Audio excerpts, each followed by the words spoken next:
Presidenta de la Asociación de Alumnos y Amigos de la Universidad de la Experiencia, Carmen Rosa Martínez. Saludo también al resto de la Junta Directiva, a nuestro conferenciante de hoy, a Tomás Segura Martín, y a todos ustedes, señoras, señores, como siempre, muy buenas tardes. Bienvenidos a la 13ª de las conferencias programadas por ALUEX dentro de su ciclo de conferencias La cultura no tiene edad. El tema propuesto por ALUEX, junto a nuestro sobresaliente conferenciante de hoy, es sin duda apasionante, y lo digo con todas y cada una de las letras. La neurología y la vida. Es apasionante, digo, por el tema en sí, también por el desconocimiento quizá de la materia que tengamos, por lo inmenso que se nos pueda antojar, por lo poco que se nos puede explicar de este tema y por lo mucho que nos da la vida.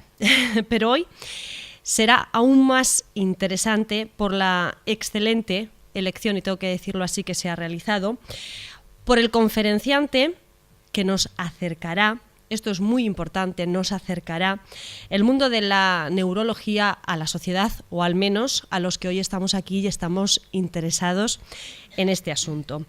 El doctor Segura Martín lo hará. Tomás Segura Martín, se lo presento ya, es médico neurólogo. Nació en Albacete y completó su licenciatura en Medicina y Cirugía por la Universidad de Murcia. Realizó la residencia en Neurología en el Hospital La Princesa de Madrid.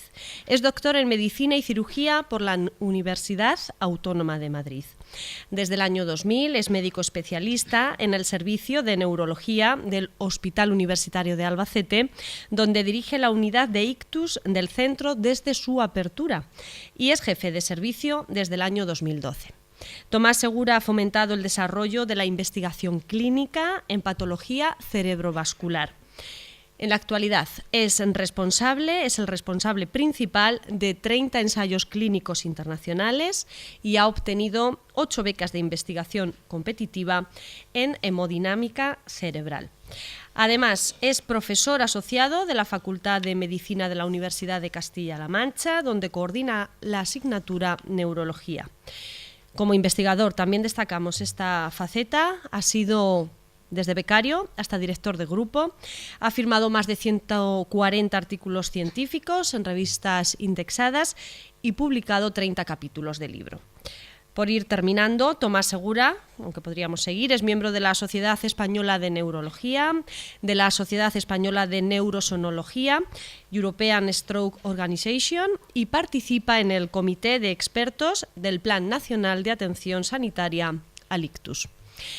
Tengo que decir que, aunque personalmente no conozco al doctor Tomás Segura, sí que puedo aportar que por el breve y el poquito trato que hemos tenido, me ha demostrado 2 cosas que creo que son fundamentales, ya no solo para su profesión, sino en general en la vida. La primera, su generosidad al donar el importe de la conferencia de hoy a Cáritas. No sé si le apetecía que lo dijera, pero yo lo he dicho.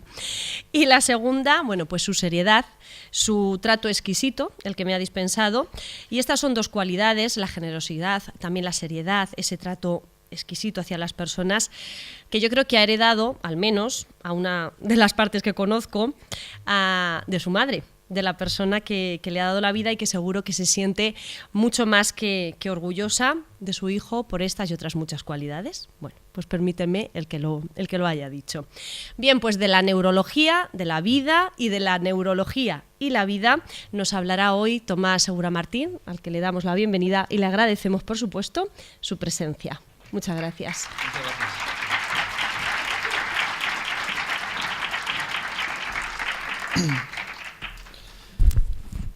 Pues muchas gracias por esta amabilísima presentación. También gracias por darme la oportunidad de estar aquí esta tarde en este foro hablando de este tema que realmente a mí me parece muy interesante y que, casi cualquier neurólogo, uno está tentado de pensar que ha reflexionado desde que empieza en el mundo de la neurología, pues desde que es estudiante de medicina o ya cuando es residente. Pero lo cierto es que, por lo menos en mi caso, creo que en el de la mayoría de mis compañeros no es así, porque uno se centra tanto en el estudio de los síndromes médicos o de los síndromes neurológicos que acaba acaba ofuscado con este tema y quizá nos cuesta un poco trascender y ver la situación global como a vista de pájaro, si es que se puede ver a vista de pájaro el problema de la conciencia, de la mente, del cerebro. Así que agradezco también el que me dieran la oportunidad de hablar de este tema, porque tengo que decir que he disfrutado bastante preparando la conferencia y creo que he aprendido muchas cosas. Voy a intentar transmitir todo este maravilloso tema que es el que permite aunar neurología y vida, o neurología o cuerpo y mente, cerebro y mente, y si al final hay tiempo es probable que entre la audiencia se pueda suscitar algún debate sobre los problemas que ya no son de índole médica, sino que son incluso de índole filosófica o metafísica. Nuestro planeta es una mota de polvo en un universo infinito, pero es el sitio donde asienta la vida. Y la vida, este milagro, nació en nuestro planeta hace aproximadamente 3.500 millones de años. Y desde entonces hasta ahora no ha hecho otra cosa sino evolucionar y perfeccionarse. Y, sin duda, el elemento último, el más perfeccionado de la vida en nuestro planeta es el cerebro humano, como trataré de demostrar. Cuando uno mira hacia el cielo estrellado en una noche de verano, si tiene buena vista, porque se ve a simple vista, puede observar una galaxia grande. Por ejemplo, esta es la pequeña nube de Magallanes, es una de las más cercanas de la Vía Láctea. Y si yo preguntara a la audiencia cuántos millones de estrellas tiene esa galaxia, no sé si los aficionados a la astronomía, alguno me consta que hay aquí, pueden decir, pues entre 1.000 y 6.000 millones de estrellas. Estarán en lo cierto, entre 1.000 y 6.000 millones de estrellas, pero el cerebro humano tiene 100.000 millones de neuronas. Tiene 100.000 millones de neuronas y cada una de ellas es capaz de establecer cientos o incluso miles de sinapsis con las neuronas de alrededor. Por tanto, nos enfrentamos a un auténtico cielo estrellado dentro de la caja craneal de cada uno de nosotros y, por qué no decirlo, un pequeño universo que conviene conocer. Y sin embargo, este órgano tan increíble tiene una apariencia macroscópica poco atractiva. Se trata, pues, de un órgano de poco más de 1 kilo de peso, constituido sobre todo por grasa, es grasiento y está arrugado. Así que no es de extrañar que no representara un medio atractivo de estudio para los primeros anatomistas, como iremos desgranando en los primeros momentos de esta charla. Pero no podemos olvidar que este es el órgano que nos hace tener sentido del yo, y es el órgano que nos permite tener conciencia. Y también es el órgano que permite que dos personas tan diferentes como Ricky Martin y como Albert Einstein sean eso, diferentes. Porque es diferente su cerebro, son ellos diferentes. Y desde luego es el órgano que más nos diferencia del resto de animales de la creación. Así que merece la pena estudiarlo, y ya desde los tiempos más clásicos de la Grecia clásica, permítame la redundancia, y si atendemos a lo que decía Aristóteles en el siglo IV a.C., bueno, ¿qué decía Aristóteles? Aristóteles no le daba mucha importancia al cerebro, pensaba que era un gran refrigerador. No podía creer, una de las personas más inteligentes del mundo antiguo, no podía pensar que este órgano tuviera relevancia, sino que él fue el fundador de la teoría cardiocéntrica. Para Aristóteles el centro del ser humano era el corazón, tampoco es de extrañar, era caliente, impulsaba la sangre, y si te daba una flecha en el corazón morías. Así que desde esa época, y con la tradición latina que vino detrás, heredada de los romanos, seguimos teniendo en nuestro lenguaje actual, en el castellano actual, muchos términos como estar cuerdo o recordar, que hacen referencia a funciones claramente del cerebro y que sin embargo vienen de la raíz latina cor, que significa, como ustedes saben, corazón. Si Aristóteles hubiera leído, que no sabemos si lo hizo, a su compatriota de 100 años antes, Hipócrates, habría observado que Hipócrates, el que se considera fundador de la medicina, ya creía que el cerebro era quien dirigía los designios del hombre. Claro, Hipócrates era médico y había observado que algunos de sus pacientes epilépticos tenían lesiones cerebrales, y había observado también que si te daban una buena pedrada o una buena lanzada en la cabeza, te quedabas hemipléjico. Pero Galeno, varios siglos después, saben ustedes que Galeno era también griego, bueno, griego de Pérgamo, Pérgamo era una colonia griega en Asia, pero Galeno ha pasado a la historia sobre todo porque tuvo el enorme mérito de ser el médico personal de 4 emperadores romanos, o sea, prácticamente está asimilado a la tradición romana. Le sobrevivió, lo cual no era difícil en aquella época, es un gran mérito. El otro mérito de Galeno fue que él admiraba a Aristóteles, pero creía a Hipócrates. Así que Galeno pensaba que el centro de los designios del ser humano y de los animales era el cerebro. Y Galeno ya lo decía con conocimiento de causa porque Galeno sí que experimentó. Galeno, como todos los griegos, o la tradición greco-romana, tenía problemas para hacer autopsias. Estaba prohibido. Se pensaba que cuando una persona moría había que enterrarla lo antes posible para que no tuviera en la otra vida problemas, y por eso no existía la posibilidad de hacer estudios necrópsicos sobre seres humanos. ¿Y qué es lo que hacía Galeno y todos los griegos y romanos de la época? Estudiaban animales. Pero Galeno, que era un tipo muy listo, en esta representación clásica ya se le ve operando un cerdo. Aquí estamos en La Mancha, el que más ha tenido alguna vez contacto con la matanza sabe que si un cerdo se le sujeta y no se le anestesia, porque bueno, ni en la matanza ni entonces había anestesia, el cerdo grita.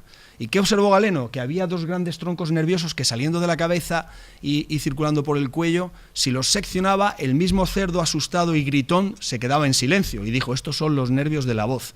Galeno, eran los nervios vagos, como alguna persona en esta sala podrá imaginar, los nervios vagos, los nervios que permiten mover las cuerdas vocales. Lo que Galeno también observó es que si cortaba la médula espinal, el animal quedaba inerte, quedaba sin movimiento. Así que Galeno ya fue de la opinión de que el cerebro era de donde surgía al menos la voluntad motora, y así lo manifestó en sus escritos, aunque es verdad que Galeno no realizó disecciones humanas. ¿Y después de Galeno qué? Bueno, quitando alguna pequeña excepción, sobre todo en Bolonia, con el anatomista Mondino, desde Galeno llegó la Edad Media, y la Edad Media fue una época poco fértil para el conocimiento, para la ciencia, para las luces humanas en general. Tenemos que esperar hasta el Renacimiento. Y ya en el Renacimiento merece la pena mencionar la figura de Leonardo da Vinci, porque Leonardo, al que todos conocemos por sus cualidades pictóricas, o como inventor, como escultor, como arquitecto, también le gustaba mucho la biología y la medicina. Así que Leonardo da Vinci sí que realizó autopsias. En el Renacimiento fue frecuente que los médicos las pudieran hacer, y Leonardo, ya siguiendo la tradición de Mondino, que he mencionado antes, del final de la Baja Edad Media, ya puso su foco de atención fundamentalmente en el sistema ventricular. ¿Pero por qué? Porque claro, el sistema ventricular del ser humano es lo más diferenciador macroscópicamente dentro del cerebro, porque tú abrías el cráneo y lo que veías era, vuelvo a repetir, un órgano arrugado y bastante grasiento, que no parecía tener ninguna diferencia de la derecha a la izquierda, de arriba a abajo, y sin embargo, cuando lo abrías te encontrabas el sistema ventricular, donde circula el líquido cefalorraquídeo. Bueno, no tiene ninguna relevancia neuronal, por supuesto, pero para ellos macroscópicamente les parecía más interesante, así que Leonardo, que además era un gran dibujante, pues ya dibujó perfectamente en láminas todo el sistema ventricular. Merece la pena traerlo a colación, aunque la figura fundamental para, no ya la neurología del cerebro o la anatomía del cerebro, sino la anatomía en general de este devenir histórico, y yo diría que una de las más importantes, si no la más importante, de la historia de la medicina, es la de Andrea Vesalio. Andrea Vesalio, un hombre ya del barroco, nacido en Bruselas, pero criado en la tradición médica de lo que entonces era el imperio de los Austrias, y por tanto médico que trabajó siempre para Carlos I y Felipe II, y por ese motivo una persona que tuvo mucha importancia también en la medicina de nuestro país. Fue un excepcional anatomista, y además Andrea Vesalio hacía él mismo sus disecciones, cosa que no era habitual hasta ese momento. Solo las dirigía el profesor y siempre había un mozo que las hacía. Esto es en la portada de su libro más famoso, uno de los libros más famosos de la historia de la medicina, se llama The Human Corporis Fabrica. Yo tengo la fortuna de tener un facsímil en mi casa y puedo asegurar que las láminas anatómicas son como si estuvieran hechas hoy día, pero están dibujadas por el taller de Tiziano. Esta es la portada, y en ella se puede ver lo que era entonces una disección de un cuerpo humano. Se puede ver, desde ahí quizá ustedes no lo aprecian, pero se ve a Vesalio cómo realiza la disección y cómo la realiza en público. Y además, un detalle morboso es que es una disección, hay muchísima audiencia, hay gente por todas partes mirándolo, porque se trata de en la portada del libro colocó la disección de una mujer, entonces no era tan frecuente ver el cuerpo femenino desnudo, así que cuando había una disección del profesor Vesalio de una mujer acudían por todas partes profesores, alumnos, estudiantes e incluso alguno que pasaba por allí a ver cómo era realmente el cuerpo de la mujer. En esta lámina tan bonita, en este cuadro, una auténtica obra de arte, que es la portada, digo, del libro, se hace un homenaje también a su maestro, a Galeno, en el que se ven algunos animales, porque Galeno solo disecó alemanes. Vesalio ya se dio cuenta de esto. Se dio cuenta de que Galeno cometía muchos errores en sus descripciones y el hombre pues estaba un poco turbado porque realmente admiraba a Galeno, hasta que llegó al convencimiento interno, y era verdad, de que realmente estos errores eran debidos a que Galeno nunca jamás había visto o había disecado un cuerpo humano, siempre lo había hecho en animales. Las láminas de Human Corporis Fabrica son, ya he dicho, extraordinarias, y esta es una que representa el cerebro. Y de nuevo podemos ver por qué los primeros anatomistas le dieron tanta importancia al sistema ventricular, porque el cerebro por fuera, pues nada, de color amarillento, aquí no se aprecia, pero un color amarillento feote, y luego el sistema ventricular, que era más azul, más bonito. Parecía que los ventrículos tenían más importancia. Como homenaje al sitio donde estamos, es decir, Albacete, y también al instituto donde yo me formé, el número 1 de esta ciudad, el bachiller Sabuco, quiero mencionar que Miguel Sabuco fue, de alguna manera, un discípulo de Andrea Vesalio. Estudió en la Facultad de Medicina, como ustedes saben, de Alcalá de Henares. Escribió un libro que tuvo mucho impacto en aquel siglo, en el que lo escribió en 1587 y hasta 200 y 300 años después, que se llamaba La Nueva Filosofía. En este libro se trataba de muchas cosas y también se trataba de biología y de neurobiología. En su libro, el bachiller Sabuco decía que el origen y mantenía esto. El libro está escrito en diálogos de un maestro con su estudiante o de un interlocutor con otro, y ya razona por qué el origen de todo disturbio, de todo problema, de todo interés del ser humano está en el cerebro, algo que ahora lo vemos claro, pero en aquella época había mucha gente que seguía manteniendo la concepción aristotélica de este tema y que no creía realmente que fuera el cerebro el asiento de nuestra voluntad. Hay que decir, por si alguien no lo sabe, que el bachiller Sabuco escribió el libro, pero durante muchos siglos fue firmado y atribuido a su hija Oliva Sabuco. Esto ha dado lugar a polémica en la ciudad. No sé si hay alguno de los polemistas dentro de esta sala. Yo, desde luego, defiendo, y nadie me tache de machista por ello, la teoría de que fue el bachiller Sabuco y no su hija quien escribió el libro, que parece que es la real. Si seguimos un poco en el tiempo, tenemos que detenernos en la figura de René Descartes. Descartes está considerado el primer filósofo de la filosofía moderna, y Descartes, que era un hombre también muy inquieto, se interesó también por la neurobiología. Descartes estaba admirado de los autómatas hidráulicos que el Renacimiento había colocado en todas las fuentes del norte de Italia y del sur de Francia, por donde él se desenvolvía. Y estos autómatas hidráulicos, ¿qué son? Bueno, en realidad lo que son, como el que tenga un jardín un poco complejo lo sabe, pues aprovechando la fuerza del agua, pues hay una estatua de un niño que se mueve y ofrece el agua. Este movimiento inducido por el líquido le llevó a él a dar su teoría, que durante muchos años también se mantuvo, de que había espíritus animales, es decir, fluidos que se producían en el cerebro, que bajaban a través de los nervios para explicar el movimiento. Esta es una lámina con la que Descartes intentaba explicar lo que pasaba. Decía, bueno, cuando este niño acerca de manera inadvertida su pie al fuego, lo va a retirar inmediatamente. ¿Y por qué lo retira? Sin que él tenga que pensarlo, el pie se retira. ¿Por qué?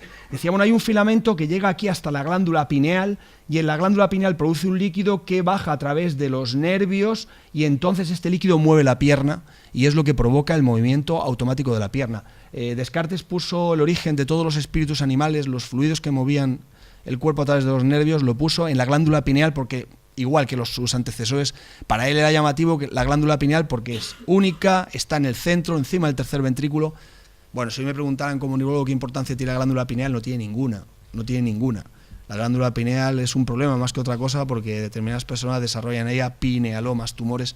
Poco más sentido tiene la glándula pineal. La otra motivo por el que hay que mencionar a Descartes es porque al final de esta charla hablaremos sobre este tema de manera más extensa, pero es porque Descartes fue el fundador del dualismo. ¿Y qué es el dualismo? El dualismo es la teoría que defienden aquellos que creen que hay dos tipos de materia, lo físico y lo no físico. Aquellos que creen que el cerebro tiene una parte física y algo que no lo es, y que es lo que nos da, lo que nos infunde la voluntad. Frente a los dualistas estarían los monistas. Los monistas son aquellos que creen que en realidad todo es físico y no hay nada más allá que lo que podemos ver y podemos tocar. Esta dualidad entre cuerpo y mente, al fin y al cabo entre cerebro y alma, la tocaremos al final. La teoría de los fluidos de Descartes no tuvo demasiado éxito, pero fundamentalmente porque llegó, iba a decir un infierno, la palabra exacta es un hereje, es decir, un holandés de pocos años después, que, bueno, como todos los protestantes, decía, bueno, Descartes será muy famoso y será muy respetado, pero yo esto no lo veo claro. Este señor ideó una prueba muy sencilla para ver si existían fluidos y también basado un poco en la casualidad, se dio cuenta que si con una pinza presionaba el nervio ciático de una rana, el anca de rana se utilizaba mucho para los estudios porque tiene un músculo muy fuerte y muy fácil de disecar, entonces se producía la contracción del músculo. Y dijo, bueno, pues si al presionar una anca de rana separada del cerebro y por tanto de la pineal se produce el movimiento, está claro que no tiene nada que ver con un fluido que segregue la pineal. Ya hubo gente que le dijo, todavía influidos un poco por la filosofía cartesiana, no, mire usted, es que ha debido quedar parte del fluido dentro del nervio, ha quedado fluido dentro del nervio y por eso... Así que estos holandeses, como son tan tozudos, ideó muy inteligente en el que hizo una cámara de vacío, puso el nervio fuera y puso aquí una gota de aceite, presionó el nervio, se produjo la contracción del músculo, por supuesto, pero no se produjo ningún movimiento del aceite, lo que quiere decir que no había habido ninguna entrada de líquido a través del nervio al músculo para moverlo. De esta manera, Swadelman consiguió eliminar la teoría de los espíritus animales de Descartes. Luigi Galvani, unas decenas de años después, y también de una manera casual, era un anatomista de Bolonia. Bolonia fue una facultad de medicina en la que abundaron muchos estudiosos sobre el cerebro y uno de ellos fue Luigi Galvani. A mucha gente aquí le sonará por el famoso galvanismo. Pues Galvani lo que hizo fue que una vez cogió un escalpelo y lo rozó con un cable de cobre y cuando tocó el músculo se contrajo, sin tocar el nervio, el músculo. Y entonces Galvani empezó a pensar que quizá la electricidad, que para él era lo que lógicamente había cargado el escalpelo, podía tener algún efecto sobre el movimiento del músculo y después lo experimentó también con los nervios y vio que era así.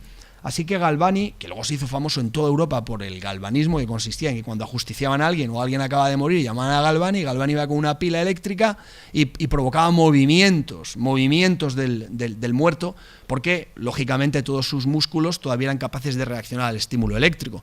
Algo que ahora nos parece elemental, en aquel entonces suponía, vamos, un espectáculo máximo y Galvani pues iba de facultad en facultad, de universidad en universidad, demostrando el galvanismo.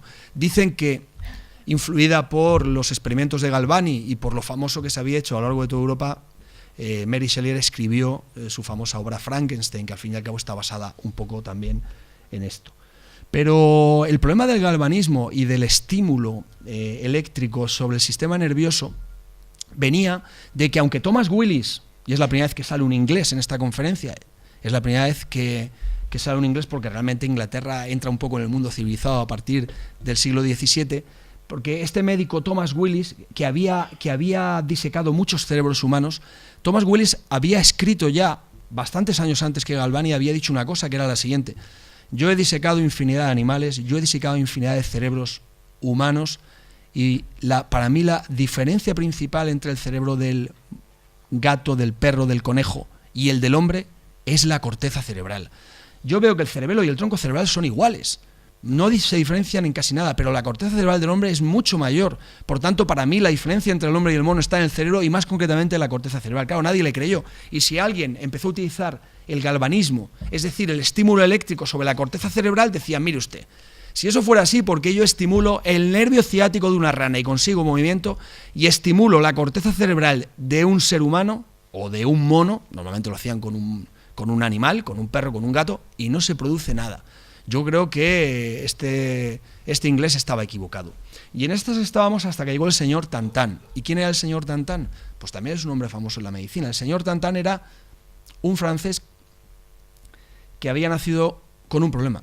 Y es que él no era capaz de hablar, aunque lo entendía todo. De hecho, solo decía una palabra, tan. Le preguntabas, ¿cómo estás hoy, François? Tantan.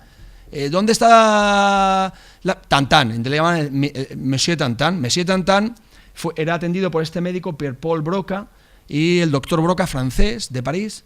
Bueno, pues cuando murió Tantan ya estaba sobre aviso para observar, extraer su cerebro, que sigue pudiendo visitarse en el Museo Dupuytren en París, y observar que tenía una enorme cavidad, una enorme lesión. Bueno, probablemente fuera lo que llamamos una lesión neonatal, es probable que fue un infarto cerebral, un trastorno de la migración neuronal. En aquel entonces no sabían lo que era esto, pero probablemente a la luz de nuestros conocimientos podamos decir esto.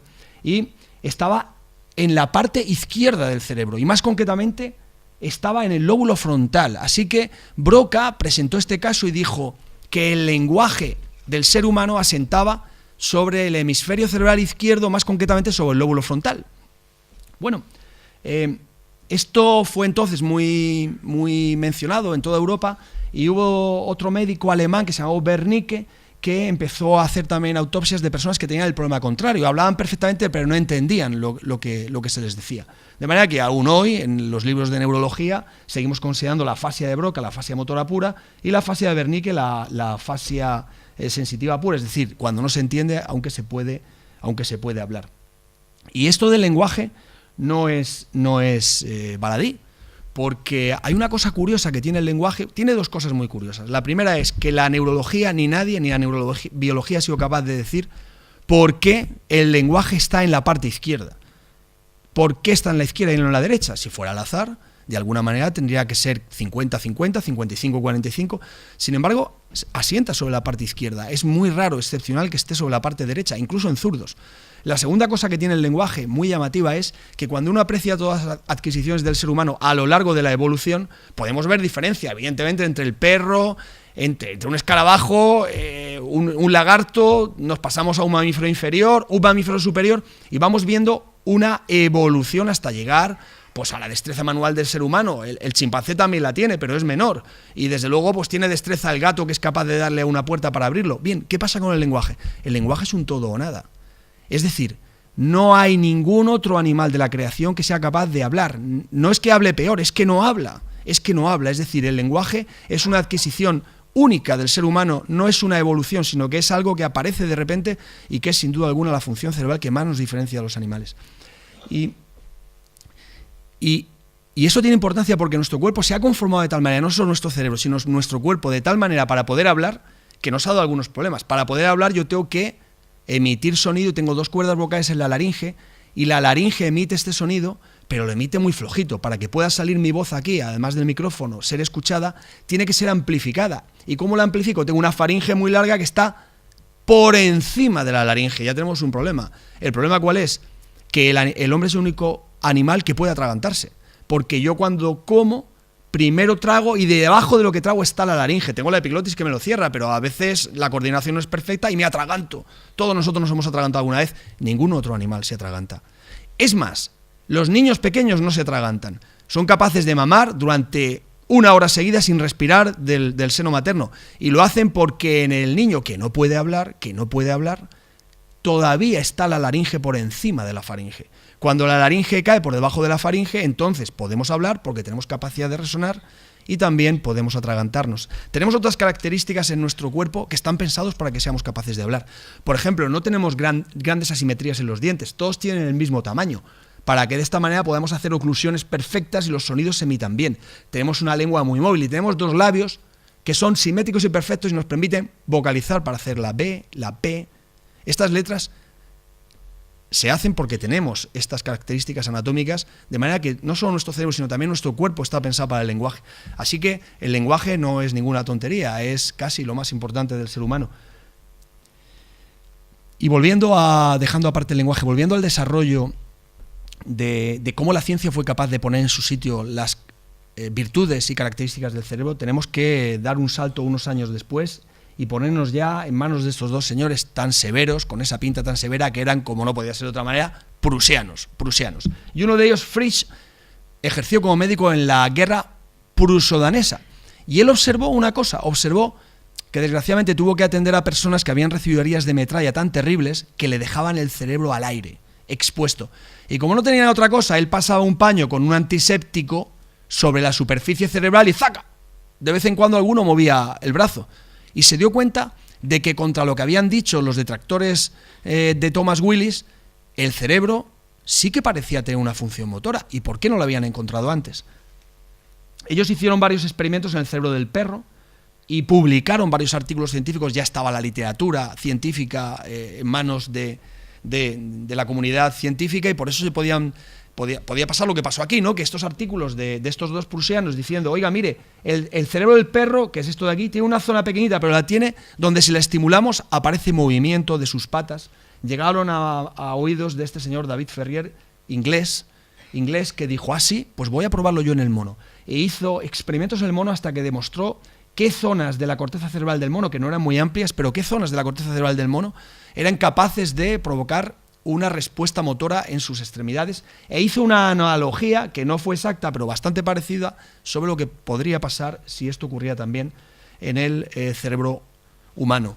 Y Ferrier también, como todo el mundo, decía, bueno, pero el caso es que yo pongo mi estímulo eléctrico, mi electrodo, mi escalpelo electrizado, y sí, soy capaz de decir esta pequeña zona tiene respuesta motora, pero ¿y el resto del cerebro? ¿Para qué diablos vale? ¿Y el resto del cerebro es que es, como decían los clásicos, inservible? Aquí tenemos que mencionar el caso de Phineas Gage. Phineas Gage es este señor que posa tan ufano con su ojo tuerto y una barra de hierro en las manos. Phineas Gage era un trabajador de los ferrocarriles norteamericanos, en aquella época maravillosa, sobre todo para el western, en que se competía por llegar desde el este al oeste, uniendo las dos costas de Norteamérica. Y él era capataz, era un hombre, según sabemos mucho de su carácter, ahora veréis por qué, era un hombre cabal, era un hombre honrado, era un trabajador infatigable, era tan bueno que pese a su edad joven, tenía menos de 30 años, lo habían nombrado capataz y tenía un montón de hombres a su cargo. Un día, haciendo lo que era su trabajo, que era fundamentalmente dirigir las cargas explosivas para abrir el de la vía férrea, un día hizo como siempre, puso la pólvora, encima tenía que poner la arena y después machacaba bien esto con una barra de hierro, que es esa que él tenía. Es probable que ese día se le olvidara poner la arena o cualquier otro tipo de problema. El caso es que la barra de hierro, cuando él la metió en el agujero donde había puesto la pólvora explotó y la barra salió hacia arriba con tan mala suerte que penetró por debajo de su órbita izquierda y salió por su cerebro, atravesando todo el cerebro y yendo, según los escritos de la época, 30 metros más lejos. Todos se quedaron espantados y ante su sorpresa, pues Phineas se levantó y dijo, oye, que llevarme al médico que parece que tenía un problema. Pero hombre, ¿cómo? Movía los dos brazos, las dos piernas, hablaba perfectamente y en teoría solo tenía el problema sobre el ojo. Digo en teoría porque Phineas Gage fue llevado al médico más cercano, recibió sus curas, supongo que le darían antisépticos, entonces no había antibióticos, la herida no se infectó, quizá tuvo algo que ver la pólvora, no lo sé, porque la barra de hierro, y Phineas Gage finalmente sobrevivió, pero ya no era Phineas Gage. ¿Qué quiere decir que ya no era Phineas Gage? No. Era un tipo pendenciero, mujeriego, inconstante, incapaz de terminar de lo que empezaba. La empresa tuvo que despedirlo, se peleó con su familia, cerraba todas las cantinas, se metió en miles de trifulcas, acabó trabajando como conductor de diligencias en Sudamérica y finalmente murió de un ataque epiléptico, porque esta lesión cerebral sí que le causó epilepsia, y su cerebro se conserva todavía en la Universidad de Harvard junto a la barra, ahí la podéis ver, que le atravesó. El hecho de que el carácter de Phineas Gage cambiara tanto por una lesión frontal dio lugar a mucha literatura. Y dio lugar, por ejemplo, a una cosa, que es esta, que este señor Walter Freeman dijera, bueno, es que esto de Walter Freeman es un poco truculento, pero es la verdad, es historia de la medicina. Es más, creo recordar que mi ex jefe y amigo Manolo Zorita, que hizo la residencia en Estados Unidos, alguna vez me contó que él había llegado a asistir a una de estas operaciones. Este señor Walter Freeman se postuló para hacer lobotomías transorbitales. ¿Y qué es esto? Bueno, tenemos que ponernos en qué época estamos hablando. Después de la Segunda Guerra Mundial, años 50, en los que no existían fármacos para hacer el control de los síntomas psicóticos. De manera que la gente que tenía esta sintomatología, los esquizofrénicos, los locos, los maníacos, gente que, bueno, el que trabaja en un hospital sabe lo que es cuando está realmente agitada, es que es incontenible, si no tienes fármacos, es que no puedes con él, y aunque estés entre 5, pues estaban en instituciones en las que no se daban abasto con ellos. Y entonces Walter Freeman, ¿qué hacía? Pues se introducía pues una especie de tornillo gordo por encima del ojo, siguiendo lo que le había pasado al pobre Gage, pero sin atravesar el ojo, es decir, por encima, aquí hay una lámina de hueso, que muy fina, que separa la parte superior de las órbitas del cerebro, lóbulo frontal, y cuando llegaba ahí hacía este movimiento en abanico, y destruía el lóbulo frontal de los pacientes, de manera que lo hacía de esta manera, con un martillo y un escalpel, lo metía por ahí, al hombre lo sujetaban sin anestesia ni nada. Y se hizo tan famoso Walter Freeman que iba de dispensario en dispensario por todo Estados Unidos, en una especie de gira inagotable, allá donde tenían, aquí tenemos 5 incontenidos, doctor Freeman, venga para acá. Iba Walter Freeman con su martillo y su escalpelo, lo tumbaban a veces encima de la mesa de la cocina y Walter Freeman hacía clac, clac, clac, clac, y los dejaba abúlicos. ¿Qué quiere decir abúlicos? Los pacientes, es verdad que ya no estaban psicóticos, que ya no eran unos maníacos incontenibles, pero se quedaban hechos, muchos de ellos, vegetales. Claro, esto llegaba a un momento que no comían, que se atragantaban, que habían perdido el interés por todo. Finalmente, gracias a Dios, este tipo de operaciones dejaron de hacerse. También hay que decir que ayudó bastante el advenimiento de la clorpromacina, un fármaco, el primer neuroléptico que llegó al mercado, que fue capaz de parar esto. Me gustaría recapitular hasta dónde hemos llegado ahora. Hemos definido cómo la sabiduría humana desde los tiempos de Aristóteles ha sido capaz, en primer lugar, de marcar la importancia del cerebro. En segundo lugar, que no existe ninguna sustancia que corra por los nervios y que sea capaz de facilitar el movimiento. En tercer lugar, que la corteza cerebral es la zona del cerebro más importante, que no es esa zona inerte, que no es esa zona tonta que no vale para nada. Y el problema ahora que le surgía a la neurología es, bueno, vale, vamos a admitir que la corteza cerebral tiene esa importancia y vamos a admitir que puede ser estimulada eléctricamente. Oiga, pero ¿cómo lo hace? Y para resolver este problema que estaba estancado, la medicina, por fortuna, contó con este instrumento que vino a revolucionar todo en este campo, que es el microscopio. Y contó también con una figura cumbre en su historia, que es la figura del doctor Santiago Ramón y Cajal.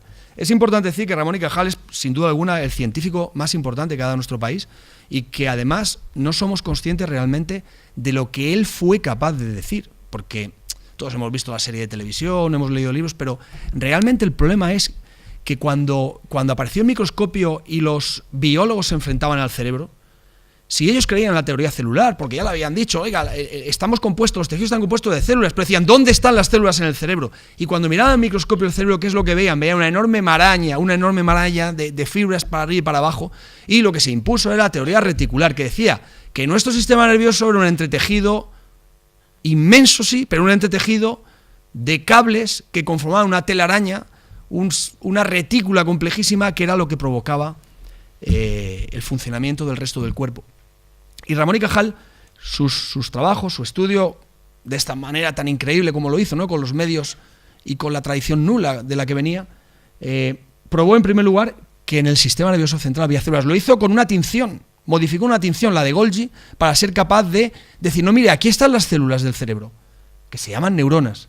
Le pusieron el nombre entonces. La segunda cosa que dijo es que las células del cerebro estaban conectadas unas con otras. Y la tercera, que estaban polarizadas. Esto fue muy importante, que estaban polarizadas eléctricamente y que además el impulso era unidireccional. Cajal no era Leonardo da Vinci, pero tenía también su capacidad increíble para el dibujo. Aunaba esto también, aparte de ser un gran científico, era un gran dibujante. Así que todas las láminas de Cajal también son maravillosas y aquí se puede apreciar desde esa distancia, ¿no?, cómo él definió lo que eran las células del cerebro, las neuronas, y cómo dijo que esta neurona solo transmitía de arriba a abajo y no de abajo a arriba. Claro, lo que Cajal no pudo saber es cómo eran capaces de hacer esto, ¿no?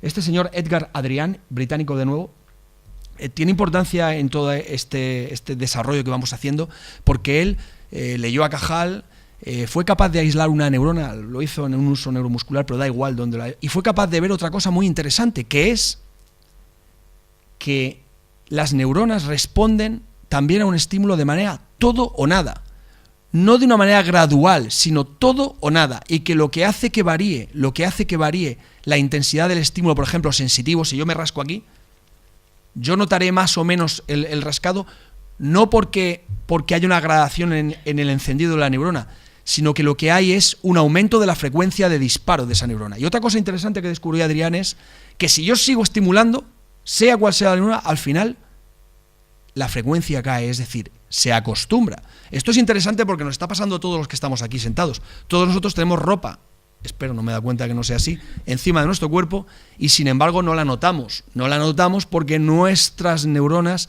han dejado de descargar, ya se han acostumbrado a esa sensación. Cualquier estímulo repetido al final se amortigua. Adrián trabajó mano a mano con Sherrington, no en el mismo laboratorio, pero sí en la misma universidad, y a ambos le dieron el Premio Nobel de Medicina y Fisiología, si no recuerdo mal, en el año 1930, quizá fue el 32. Y a Sherrington, como Adrián descubrió lo que acabo de comentar y Sherrington descubrió eso que decía Cajal, lo consiguió probar no él solo, con muchos más compañeros. Henry Dale también tuvo una gran importancia. Sobre todo lo que ellos descubrieron es que el contacto que se hacía entre una y otra neurona era a través de un espacio que se llama sinapsis y que era monodireccional porque lo que estimulaba esta neurona eran unas vesículas que se soltaban en esta. Aquí estaban las vesículas y aquí los receptores de las vesículas. Por tanto, no podían ir nunca de la manera contraria, porque la vesícula nunca estaba aquí. La vesícula era liberada, llegaba al receptor y volvía al espacio sináptico, era de nuevo recaptada. Nunca podía ir el estímulo, digamos, antidrómicamente, es decir, no podía ir en la dirección contraria a la que la naturaleza quiere que vaya. Pero, aunque es muy interesante también, sería interesantísimo detallar cómo fueron y qué importancia tuvieron los experimentos que permitieron demostrar la sinapsis. Por ejemplo, dijeron, oiga, es que la velocidad de un conductor eléctrico es esta, y sin embargo la velocidad de respuesta a un estímulo es mucho menor. ¿Dónde se produce el enlentecimiento, no? ¿Dónde se produce? Se produce en la sinapsis, claro. Aunque sería muy interesante, nos tenemos que centrar ya en lo que va a ser el problema final. Yo no sé si seré capaz de transmitirlo a la audiencia, pero bueno, si en algún sitio me pueden entender es en esta universidad de la experiencia, porque yo creo que sobre esto es sobre lo que sin duda tienen ventaja los más expertos. Cuanto más años tienen, más has reflexionado en este tema. Y voy a mencionar ahora la figura de Wilder Penfield. Penfield era canadiense y ha pasado la historia por el homúnculo de Penfield. ¿Y qué era Penfield? Bueno, Penfield era un neurólogo y neurocirujano. Él dice que llegó a la neurocirugía porque le interesaba la neurología y trabajaba en Montreal, fundó el Instituto de Neurología de Montreal, que aún sigue allí y que su principal foco de actuación es la epilepsia. ¿Y qué hacía Penfield? Penfield hacía lo siguiente, eran otros tiempos, ahora cualquiera hace esto. Le decía a los pacientes a los que iba a operar de su epilepsia: mire, usted tiene una zona de su cerebro que descarga, además, yo voy a operarlo, se la voy a quitar. ¿Le importa a usted? Era un hombre muy bondadoso, Penfield. ¿Le importa a usted que cuando ya tenga su cerebro expuesto de estímulos eléctricos diferentes y usted que no está anestesiado, porque ojo, el cerebro no duele, receptores de dolor, por tanto no duele, yo puedo exponer el cerebro de una persona y tocarlo que no va a sentir dolor? Le duele cuando corto la piel o corto el tejido celular subcutáneo, por supuesto el hueso, pero no el cerebro. Entonces Penfield le decía a los pacientes: yo puedo estimularle y a usted le importa decirme lo que siente. Claro que no, doctor Penfield, lo que usted quiera. Cualquier comité ético de nuestros tiempos, que me lo digan a mí, que hago tantos ensayos clínicos como se ha dicho, iba a dejar hacer esto ahora, ¿no? Pero entonces sí se podía hacer. Así que Penfield fue haciendo un mapa topográfico del cerebro, tanto motor como sensitivo, y de la memoria. Bueno, es increíble la vida de Penfield y también es increíble sus escritos, pero el caso es que él ideó este homúnculo, que es una representación lo que quiere decir este es el homúnculo sensitivo, es decir, que el cerebro humano tiene mucha cantidad para recoger la sensibilidad de la boca, de los labios, de las manos, pero muy poca, por ejemplo, para el tronco o las piernas. Y lo mismo pasa con el homúnculo motor. Aquí tenemos la zona del cerebro donde está el área motora y sensitiva. Esta es la única área del cerebro donde está el área donde el estímulo puede dar lugar a una sensación o puede ejercer un movimiento. Esta es la única zona del cerebro. Como veis, es pequeña, como habíamos dicho antes, como decían los anatomistas. Una anécdota interesante de Penfield es que Penfield, además de un buen científico, era un tipo muy deportista. No le quedó otro remedio en su vida porque era pobre, era de una familia pobre, así que Penfield tuvo que ganarse el derecho a hacer la carrera jugando en el equipo de rugby de su facultad, y era un tipo muy atlético. Y es una anécdota que él cuenta en su biografía, que cuando acabó el periodo de especialización y ya era alguien, le dijo a su jefe de departamento, porque siguen teniendo todos los anglosajones la obligación de ir al extranjero o de ir a otro centro a formarse durante un año. Y a él le dijeron que dónde iba a ir, y él dijo que quería ir a España. Entonces, claro, llamó mucho la atención porque le dijo: bueno, pero vamos a ver, doctor Penfield, yo tenía usted por alguien serio. O sea, que quiere irse allí ¿a qué? A bailar sevillanas y a las corridas de toros. Y dijo: no, mire, es que ahí están los mejores neuroanatomistas del mundo y yo quiero dedicarme a esto. Tenía razón, estaba Ramón y Cajal y sobre todo su escuela, la Escuela de Madrid, que en aquel momento lideraba Pío del Río Ortega, y él estuvo en España durante un año. Hay un anecdotario muy amplio sobre sus conversaciones con Ramón y Cajal. y de Penfield. Ya volveremos luego sobre Penfield. Vamos a pasar a estos dos señores, Hubel y Wiesel, que es sueco porque aún vive, y Hubel, que ya murió, que también era canadiense. Ellos lo que hicieron, o han pasado a la historia del cerebro porque dijeron, bueno, vale, muy bien con lo motor, muy bien con lo sensitivo, oiga, pero el hombre es un animal visual.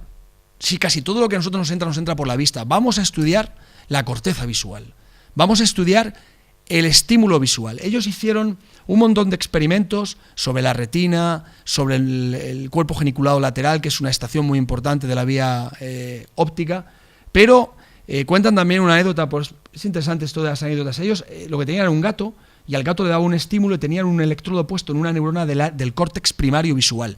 Y ellos lo que esperaban es cuando aparecía el punto luminoso, que como habían encontrado en la retina y en el geniculado lateral, aparecía la descarga de la neurona del área primaria, pero no ocurría nunca. Y un día, ya desesperados, lo que hacían era cambiar, y en vez de poner un punto luminoso, solo lo que hicieron fue quitar para poner, vamos a hacerlo al revés, vamos a poner un punto oscuro en una lámina blanca, pero cuando quitaban y ponerlo, mientras quitaban el borde de la lámina el borde de la lámina estimuló la corteza visual del gato y empezaron a oír un taca, taca, taca, taca, taca, que les sonó como agua bendita, porque realmente descubrieron lo que pasa con estas neuronas. Estas neuronas no responden al estímulo puntiforme, sino que responden al movimiento, de manera que esta es la descarga que se producía en la neurona, cuando el movimiento era de arriba a abajo, pero si era de derecha a izquierda no descargaba, si era de izquierda a derecha no descargaba, y si era de abajo a arriba muy poquito. De manera que ellos empezaron, y fueron unos estudios muy interesantes, más que nada lo menciono aquí, para ver cómo los neurobiólogos han sido capaces de determinar algunas cosas. Por ejemplo, muchas han sido por azar. Esto fue por azar, pero les permitió ver que la corteza cerebral visual tenía esta organización, y que además ellos dijeron, mire, es que está organizada de manera que si nos vamos para arriba, al final encajaré en dónde, y si me voy para el lado, en qué. ¿Y esto qué quiere decir? Quiere decir, por ejemplo, que si yo tengo una lesión en esta zona del cerebro, esto es algo que vemos todos los neurólogos, sobre todo si ya tenemos unos años. Hay pacientes que tienen lesiones en esta zona del cerebro, que tienen este síndrome que se llama prosopoagnosia, y quiere decir que ellos te ven perfectamente, ven que tienes dos ojos, una nariz, las gafas, la forma de pero no reconocen el rostro, porque han perdido la conexión entre el área visual, que es la que permite determinar las formas y los movimientos, y el área del cerebro donde se integran el reconocimiento facial, algo muy importante en el ser humano. De hecho, todo el mundo que haya tenido niños pequeños sabe que si se queda mirándolos y sonríe, el niño se ríe. A lo mejor se hace otra cosa, como le cuentes un chiste no va a decir nada, pero el niño pequeño, bien pequeño, ya empieza a fijarse bien, porque el reconocimiento facial es básico para la supervivencia del ser humano, y es lo que nos permite reconocer desde que somos bien niños a nuestra madre, a nuestro padre, a nuestros hermanos, a la gente más próxima. Bueno, si se pierde esta conexión, perdemos la capacidad de detectar, de reconocer rostros, lo cual es llamativo, ¿no? Pero hay gente que tiene esto, que todo lo demás lo ve bien, pero es incapaz de reconocer rostros. Es una desgracia porque no es capaz de saber quién es ese señor. Y da igual que lo describas, no sabes quién es. Ahora ves otro síndrome todavía más interesante. De manera que al final de estos estudios lo que llegamos a tener es una percepción clara de que el cerebro tiene una distribución somatotópica y de que hay zonas que valen para ver, otras que valen para mover, otras que valen para sentir, y hay algunas más centrales, menos difuminadas, menos localizadas a la derecha o a la izquierda, que tienen funciones más globales, y una de ellas es la memoria. Fijaos qué pasa si una persona tiene una lesión aquí en la zona que conecta el área visual con el área de la memoria. Lo que pasará en esa persona es que tendrá lo que se llama un síndrome de Capgras. El síndrome de Capgras es una cosa increíble. El que haya visto alguno en clínica sabe lo que es. Ahí se han hecho películas sobre esto. Es increíble porque lo que tiene la persona, lo que tiene el paciente es que él ve que esa persona, vamos a poner ejemplo, ya que han mencionado a mi madre, es su madre. Y dice, bueno, pero no, mire, esta no, doctor, esta no es mi madre. Oiga, pero ¿cómo no? Mire, vamos a ver, ¿esta de la foto es su madre? Sí. Sí, claro, esa es mi madre, el día del bautizo de mi hijo, o el día que se casó. Sí. Y esa de ahí, pues es igual, si es la misma, ¿no ve usted que es la misma? No es mi madre. Claro, los médicos no sabíamos por qué, pero a ver, descríbala, y la describía perfectamente. ¿Y qué pasaba? Lo que pasa es que no puede reconocer que es su madre, porque cuando uno ve a su madre no solo ve la forma, la cara, la expresión de su madre, sino que también hace una asociación rápida e inconsciente con la emotividad que tiene para una persona ver a su madre. Y como esa zona, esa emotividad no tiene, porque la zona que los conecta, el circuito que los conecta está destruido, lo que la persona acaba diciendo no es mi madre. ¿Pero por qué? Porque no es mi madre. ¿Pero por qué no sabe usted que no es mi madre? Es porque no es capaz de hacer la asociación. Esto se llama síndrome de Capgras y ha dado lugar, pues, libros y películas. Es una cosa interesante que demuestra cómo el cerebro funciona como una caja de circuitos complejos, que hay que conocer, pero complejos, aunque para algunas cosas funciona como un todo. Por ejemplo, ¿cuál? La conciencia, el estar conscientes. Yo empiezo mis clases en la Facultad de Medicina poniendo un caso de una chica que tiene una hemorragia subaracnoidea. ¿Y cómo debuta? Debuta perdiendo la conciencia. O sea que estaba y de repente se desploma. Y yo le digo a los estudiantes, a ver, ¿qué le ha pasado? ¿No? Que ha tenido una pérdida de conciencia. Muy bien, vamos a aplicar el método clínico neurológico. Topográficamente, ¿dónde radica la conciencia? Claro, se quedan todos. ¿Dónde? Alguno, el más lanzado, al final te dice el cerebro, muy bien, ya ha llegado a Galeno, pero claro, siglo II después de Cristo. Pero ¿dónde más? ¿Dónde, en qué zona de su circuitería cerebral radica la conciencia? Claro, el problema es que no radica en un sitio y sí en todos. El problema de la conciencia es que para que una persona esté consciente tiene que funcionar bien toda la entrada de información a través del sistema reticular. Esto se ha quedado sin pila, yo creo. Y además tiene que penetrar a esta especie de radiador que tenemos aquí, de radio que emite la información, que se llama tálamos, y luego llegar a toda la corteza cerebral. Así que la conciencia es ese típico síndrome neurológico. Quizá ha perdido la conciencia, bueno, pues no sé dónde está la lesión, le está fallando todo el cerebro. Y sin embargo, fijaos cuál es el problema, porque una persona que está inconsciente le está fallando todo el cerebro. Y una persona que es un Phineas Gage, que le falla el lóbulo frontal, esa persona que le falla el lóbulo frontal, un Phineas Gage, ¿es Phineas Gage? ¿Está consciente o es otro? O, un ejemplo más cotidiano de cada uno de nosotros aquí, ¿una persona dormida está consciente? ¿Está consciente una persona dormida? Porque ¿cuál es la definición de la consciencia? Neurológicamente es esta: persona que se encuentra alerta frente al exterior y frente a uno mismo, es decir, que es consciente de su cuerpo y también del ambiente exterior. Pero si una persona dormida, sobre todo en la fase 3 o 4 del sueño, si una persona dormida, o en la habitación de una persona dormida, penetraba Freddy Krueger, armado de su famoso puñal con el que va a degollarte, es poco probable que esa persona saliera corriendo, porque está dormida. Así que una persona dormida no está consciente. ¿Pero está inconsciente? ¿Está inconsciente una persona dormida? ¿Qué es ese? ¿Phineas Gage era consciente cuando hacía todas las barbaridades que hacía una vez se destruyó su lóbulo frontal? Bien, sobre este problema tan importante, el de qué es estar consciente o no, es sobre lo que quiero disertar en el poco tiempo que me queda. Me gustaría centrar un poco la dimensión del problema. Hay uno que sería fácil, que para mí es el fácil, que consistiría en definir las estructuras cerebrales que pueden estar participando en la conciencia, pero hay otro más difícil que consiste en adentrarse no en el porqué de la no en el cómo de la conciencia, sino en el porqué de la conciencia. Bueno, ya hemos mencionado que en la conciencia participan múltiples circuitos cerebrales: el sistema límbico, el frontal, el tálamo, la memoria visual, el sistema articular ascendente. Todo este entramado cerebral nos permite estar alerta en nuestro entorno y en nosotros mismos, pero lo de la alerta es que es muy voluble. Por ejemplo, quería poner este ejemplo. Vamos a ver. Es un niño. Habla en inglés, pero le hemos pedido... No. Ejemplos todos, para que nadie me denuncie luego, son ejemplos todos sacados de universidades médicas donde se admite... No, sí se oye perfectamente, se oye. Se oye con el HDMI. Va para allá. ¿Va contando?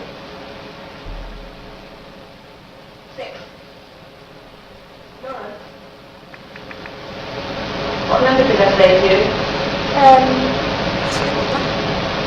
Exactamente por donde iba. Sigue contando exactamente por donde iba, pero ha habido...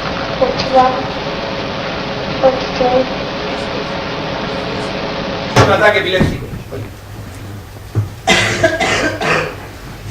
Sí. Bueno, este niño tiene una típica ausencia. Es una epilepsia benigna, que nadie se asuste. Aquí aparece el ataque epiléptico y el niño se queda consciente, que dice la gente, y ahora volverá a contar exactamente por dónde iba. Y si le preguntáramos qué ha pasado en esos 2 segundos de su vida, pues no es consciente de nada. Entonces, realmente, delimitar si una persona dormida está consciente, si una persona que está teniendo una crisis de ausencia está consciente o no, si es él o no es él, es un problema. Me gustaría también hacer este test, que lo vamos a hacer todos juntos. Bien, Alguno lo habrá hecho porque es muy famoso. Está en inglés. Yo lo voy lo que tenemos que hacer simplemente es contar. Hay 2 equipos de chicos que se van a pasar la pelota. Unos van vestidos de negro y otros van vestidos de blanco. Yo lo que voy a pedir, por favor, es que os fijéis bien en cuántos pases de pelota se da entre ellos mismos el equipo blanco. O sea, que el equipo blanco se va a pasar la pelota una serie de veces, pero se están entremezclando con los negros. Quiero que contéis solo los pases de pelota del equipo blanco.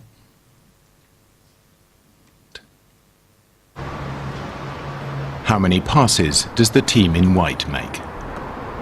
Solo los blancos, por favor.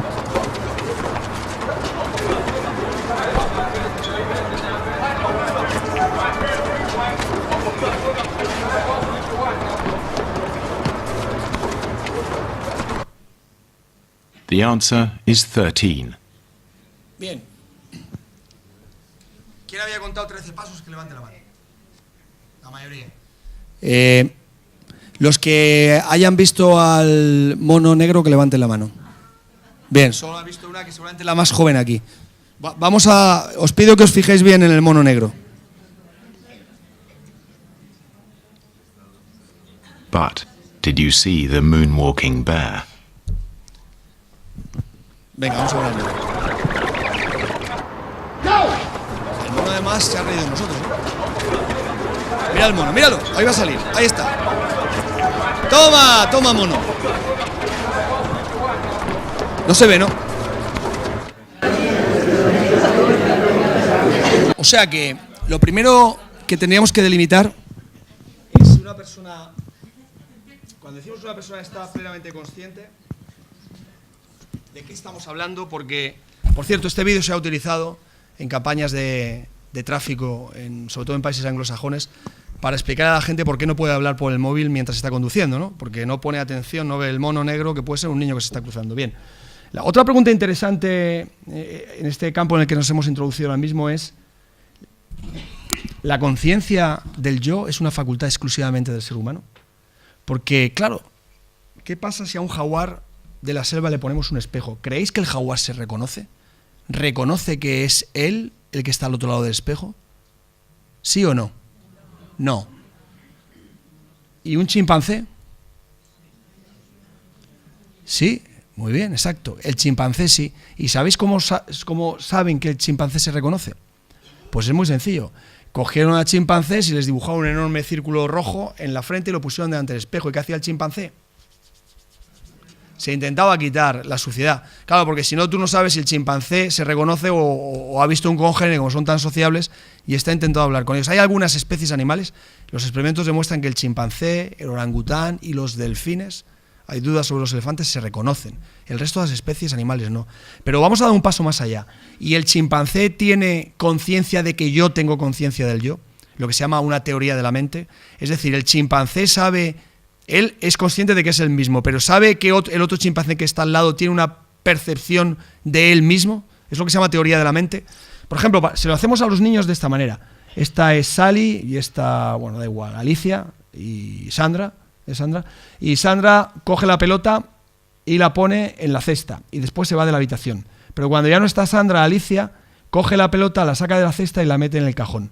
Después vuelve Sandra a la habitación y le preguntamos al niño: ¿Dónde va a buscar la pelota? ¿Y sabéis qué dice el niño siempre? Aquí. Se equivoca, porque claro, el niño ve que la pelota está aquí y el niño dice aquí. Pero el niño hasta 4 años. Después el niño elabora una teoría de la mente y sabe que Sandra no puede saber que la pelota está aquí porque ella no estaba cuando se produjo el cambio. Es decir, este tipo de experimentos demuestran nos hacen ver hasta a qué edad el ser humano adquiere una conciencia del yo del otro, no tuya, del otro. Y podemos decir que no hay ningún animal que tenga una conciencia, una teoría de la mente, una conciencia del yo del otro, ningún animal. Lo único que lo tiene es el ser humano. Y bueno, claro, hemos llegado aquí hasta el siglo XX, hasta Hubble y Wessel, pero bueno, hace ya muchísimos años, ¿no? En el siglo XIII, que ya Tomás de Aquino decía o él definía que el hombre estaba compuesto por alma y cuerpo. Y la pregunta es si la mente es una función orgánica compleja que depende del cerebro, o es algo más trascendente que el cerebro por sí mismo no puede explicar.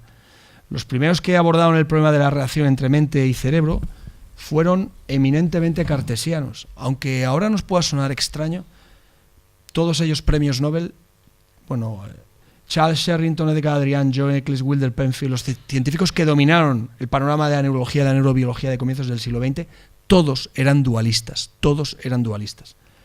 Y sin embargo, la siguiente generación de investigadores, la que ahora domina el mundo científico, todos son monistas. Es decir, ellos dicen, no sabemos muy bien cómo, pero los estados mentales se reducen a estados físicos. Dicho de otro modo, la mente no es más que un proceso, una función del cerebro que no nos tiene por qué llevar a aceptar la existencia de otra realidad ontológica paralela a la material. Hay autores que, este señor es filósofo británico y este es un neurocientífico australiano, que llaman a esto una falacia, ¿no? Creen que estos autores caen en esta falacia porque atribuyen a las partes propiedades que solo son atribuibles al todo. Dicen, mi córtex visual no es el que ve, al igual que mi lóbulo frontal no es el que toma decisiones. El que ve o el que toma las decisiones es el individuo en su totalidad. Y si yo quiero estudiar un gato y lo hago pedazos, por más que estudie perfectamente las partes del gato, no me puedo hacer una idea de lo que es un gato realmente, ¿no? Esto es lo que se llama la falacia merológica. Pero lo que pasa es que los detractores de esto dicen, ya, bueno, pero entonces la noción de totalidad es equívoca y si eso es así, el cerebro tampoco podría hacer nada sin los pulmones, sin el oxígeno de la atmósfera, sin los nutrientes del entorno. Entonces, ¿dónde situamos el límite de esa totalidad a la que atribuimos la capacidad de la abolición? Y aquí nos encontramos con la figura de Francis Crick. Crick murió hace relativamente poco. Para los que sepan algo de biología, Crick es un monstruo, ¿no? Porque Crick, fijaros bien, digamos que mucha gente lo considera el científico más importante de la segunda mitad del siglo XX.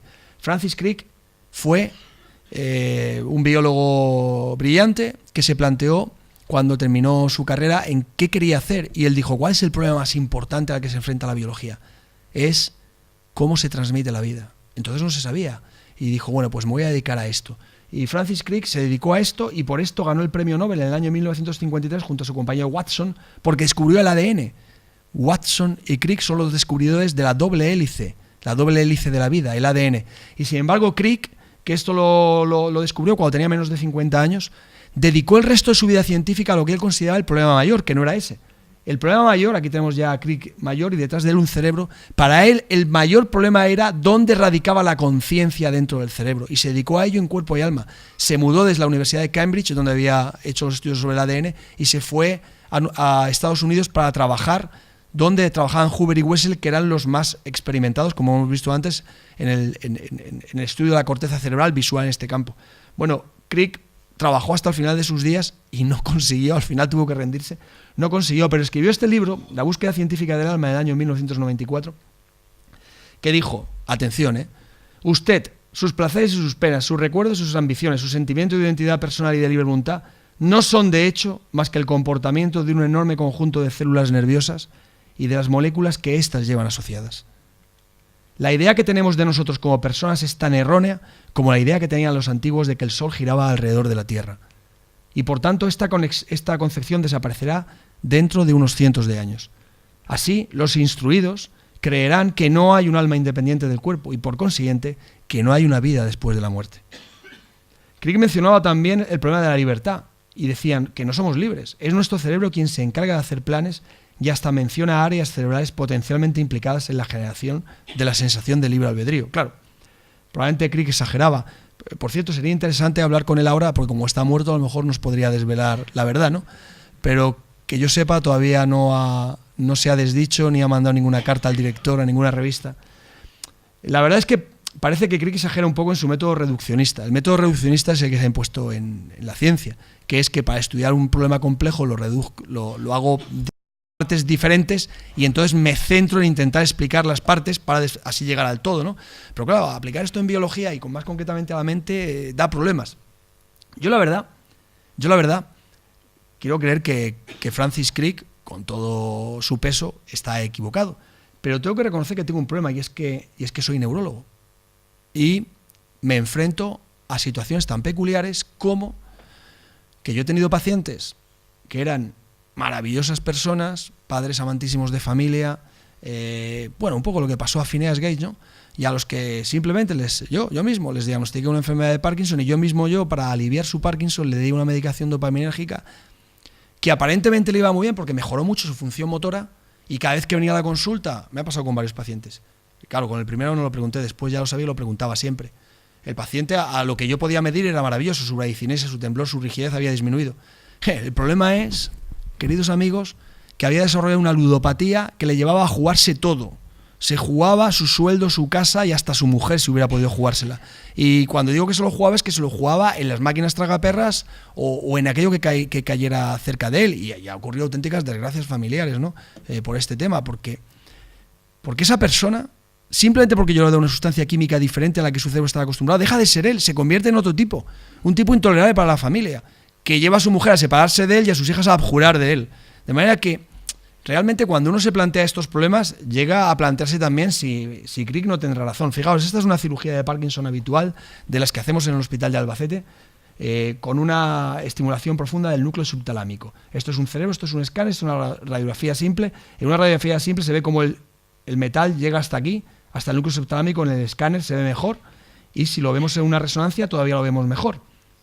Bien, bueno, parece mentira, ¿no?, que pueda meter un palo por aquí, pero bueno, si es muy fino, realmente los pacientes, todo el trayecto que yo atravieso no les pasa nada, eso está súper medido, sabemos que no les pasa nada, y lo que hacemos es llevar aquí al final, tienen un polo eléctrico y damos una corriente eléctrica, y la corriente eléctrica la podemos modular, le doy más o menos voltaje, y dependiendo del voltaje y dónde esté el electrodo, ocurren cosas increíbles. Fijaros, mirad, esto es lo que nosotros queremos que ocurra, lo que nosotros queremos que ocurra es esto.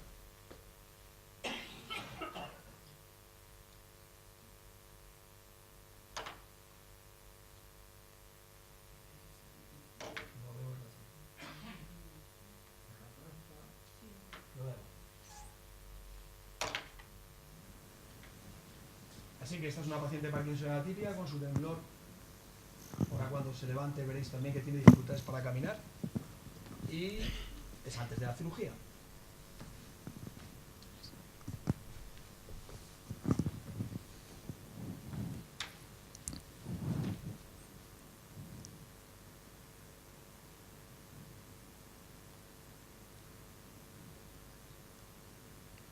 Se levantará ahora y...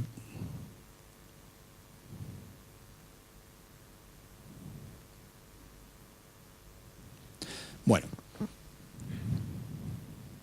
Y eso es lo que pasa una vez está operada. Es que bueno, ha recuperado la expresión facial, camina con braceo y se da la vuelta sin dificultad o con dificultad menor, pero ocurre una cosa sorprendente, y es que, fijaros el trayecto que nosotros queremos estimular aquí, en el núcleo subtalámico, y el electrodo lo metemos por aquí, y a veces lleva 4 polos, a veces estimulamos parte del trayecto, y en el trayecto está el núcleo caudado, está el sistema límbico, y nos han pasado cosas tan increíbles como nosotros hemos tenido pacientes que entraron al quirófano siendo agnósticos y se salieron siendo beatos. Y otros que durante el procedimiento el paciente está despierto y nosotros le vamos diciendo mueve esto, mueve lo otro para ver el efecto, ¿no? Durante el procedimiento te dicen no sé por qué, pero siento unas irrefrenables ganas de llorar. O por el contrario, siento unas irrefrenables ganas de reírme y eso es un problema porque no tengo que moverme, ¿no? Entonces, de hecho hemos llegado a operar aquí en Albacete, hemos operado a una persona estimulando en vez del subtálamo el núcleo accumbens. Y hemos hecho esto porque era un chico joven con una depresión intratable, con varios intentos de suicidio y que no había manera de controlarlo, y al final, bueno, pues aunque no está igual de aprobado por la medicina basada en la evidencia como pasa con la cirugía de Parkinson, pero lo hemos utilizado para la depresión mayor con éxito, es decir, estimulas determinadas zonas del cerebro y a un tipo depresivo lo conviertes en el Ramos que todo le sienta bien, lo mismo mete gol en su portería que en la contraria, o sea que, quiero decir que puedes cambiar el carácter de las personas simplemente haciendo un pequeño estímulo en un grupo de neuronas tan pequeñas como el subtalámico o el accumbens. Y claro, cuando uno ve esto o ve esto otro, fijaos en esto otro.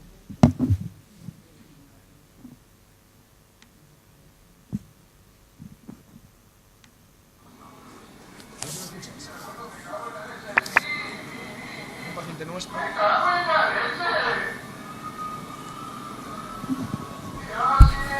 Bueno, una epilepsia frontal típica, el paciente tenía trastornos de conducta y insultaba, hablaba mal y era epiléptico, es decir, esto le pasaba cuando su cerebro hace una descarga eléctrica que no debería estar.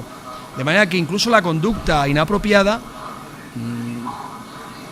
o dicho de otra manera la pregunta, él es él cuando no está teniendo esa descarga o cuando la tiene. ¿Cuándo somos, no? Así que voy a acabar aquí mi charla con una pregunta a la audiencia, que es la siguiente. ¿Creen ustedes que somos solo consecuencia de nuestro cerebro? ¿Que este nos domina, como mantenía el doctor Crick? ¿Que este órgano y su funcionar mediante sopas y chispas, es decir, mediante compuestos químicos, los neurotransmisores y estímulos eléctricos, es quien determina la persona que somos, la moral que tenemos, nuestra bondad o nuestra maldad, nuestra capacidad para compadecernos de los demás, nuestra capacidad para ser héroes? ¿Es eso así? El problema ¿es el cerebro la causa fisiológica del yo o es tan solo un condicionante? Bueno, quería acabar con las palabras de Penfield. Penfield, después de toda una vida dedicada al estudio del cerebro, dijo que el hombre dispone de un gran ordenador, pero no es un ordenador. Muchas gracias.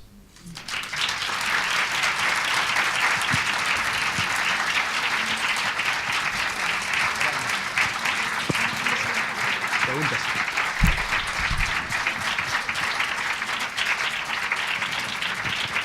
¿Las contestas desde aquí? O desde ahí mejor. Bueno, yo creo que el aplauso es muchísimo más que merecido y que, bueno, sencillamente ha sido una conferencia brillante y magistral. Yo creo que así nos lo ha parecido a todos. Abrimos ahora un pequeño turno de preguntas, si les parece. Como siempre, levantan la mano y yo me dirijo hacia donde vea manos levantadas. Pues aquí la primera. Hola, buenas tardes. Buenas tardes. Muchas gracias por la conferencia, ha sido muy instructiva y muy interesante.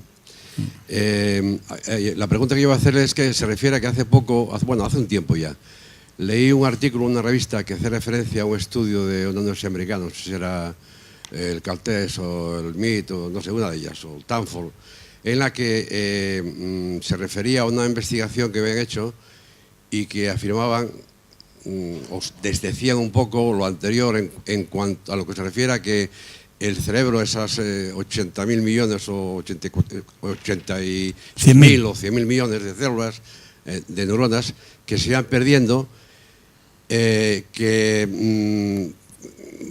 aplicando ciertas técnicas y ciertos usos saludables se podían recuperar.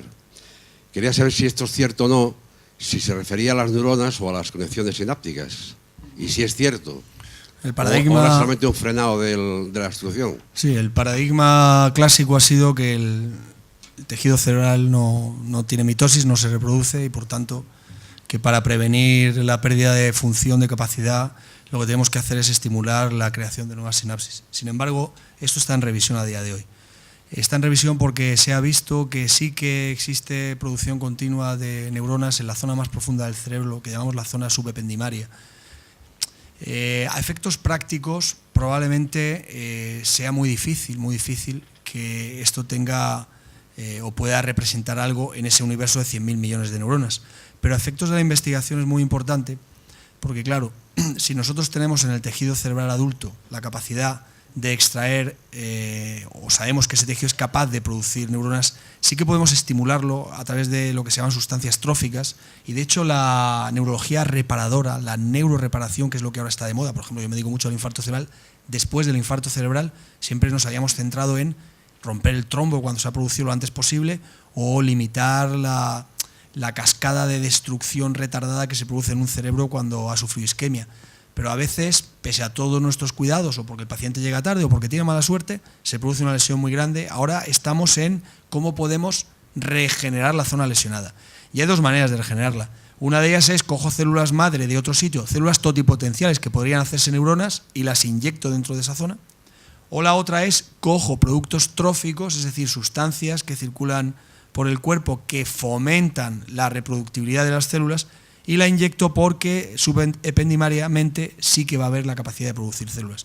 O sea que realmente estamos ahora en ese impasse que efectivamente parece que el cerebro tiene en algunas zonas muy concretas la capacidad para generar neuronas, pero digamos que de manera general es un tejido tan especializado que una neurona ha perdido la capacidad. Una neurona es una bolsa de grasa excitable y todo su metabolismo está dirigido a eso, de manera que ni siquiera es capaz de acumular glucógeno. Si no le llega glucosa y oxígeno, muere. Por eso necesita un órgano de poco más de 1 kilo, necesita el 25% de toda la sangre que sale del cerebro, porque necesita continuamente estar recibiendo alimento porque no es capaz de acumularlo. Pero bueno, la inmensa mayoría del cerebro está tan especializado que no tiene ni siquiera la capacidad de reproducirse, no tiene no tiene la capacidad mínima de su propio sustento a través del glucógeno, ¿cómo lo va a tener de esto otro? Pero hay zonas del cerebro que sí se reproducen y eso es muy importante para los científicos. Bien, ¿alguna pregunta más?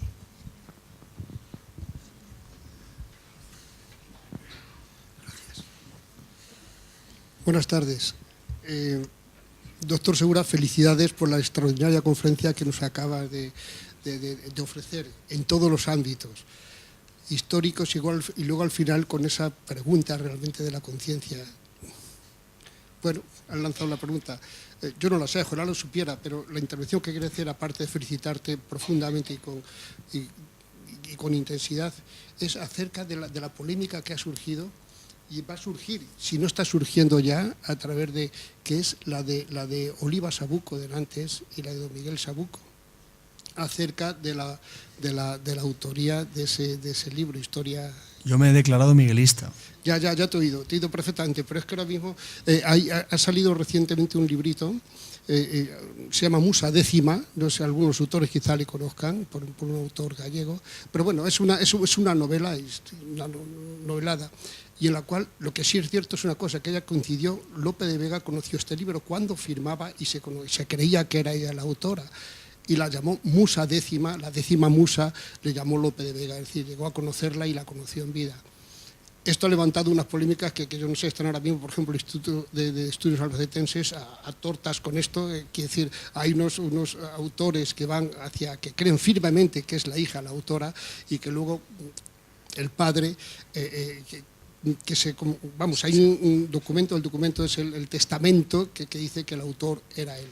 No lo sé, yo quería decir yo es que asistí, que ahora mismo está aquí. Sí, Julio, yo la verdad es que asistí a la conferencia de un compañero mío que había estudiado el tema y dio multitud de datos por los que yo no soy capaz de reproducir por completo, pero a mí me convenció, por los que se podía deducir que había sido don Miguel Sabuco quien había escrito la Nueva Filosofía y no su hija Oliva.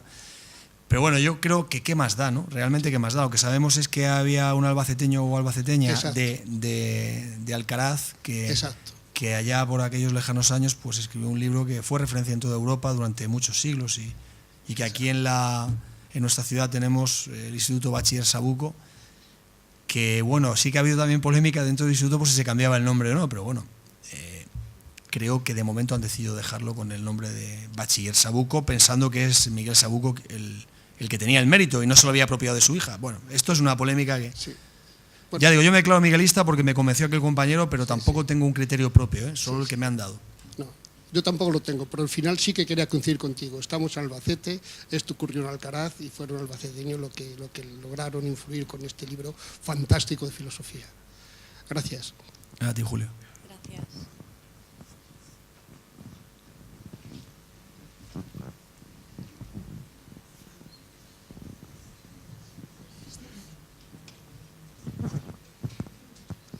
Hola, buenas tardes. Yo quiero intervenir porque he sido paciente este verano, mes de julio y agosto, en la planta de neurología. Yo he padecido un ictus gravísimo en el cerebelo. No voy a contar la enfermedad. Sí quiero agradecer y que se sepa que tenemos un equipo de neurología de los de presumir. Por lo tanto, enhorabuena a usted y enhorabuena al equipo que de tal manera ha conseguido casi un milagro. De hecho, estoy aquí y no tengo ninguna secuela, con lo grave que era aquello. Pero como no quiero contar mi enfermedad porque no procede, ni tampoco abundar en la polémica entre Sabuco y su hija, yo soy más bien partidario de la teoría de la hija, pero bueno, esa es otra historia. Sí quiero señalar que me pasó algo y respecto a lo que me pasó, pues quisiera preguntarle a usted a ver qué puede ser eso. y es que cuando ya estaba en recuperación, yo veía en la pared de enfrente, con marcas de agua, por ejemplo, el alfabeto ibérico. Después vi también el alfabeto griego, y no soy especialista ni en lenguas ibéricas, ni en griego, ni nada, pero sí que aparecían como flotando, como a modo de guirnaldas, palabras completas que yo no conocía. Entonces, y además figuras también, que yo no había visto, pero sobre todo me sorprendía el que aparecieran palabras que seguramente tenían algún sentido. Cuando eran en latín sí las entendía, de latín sí algo más.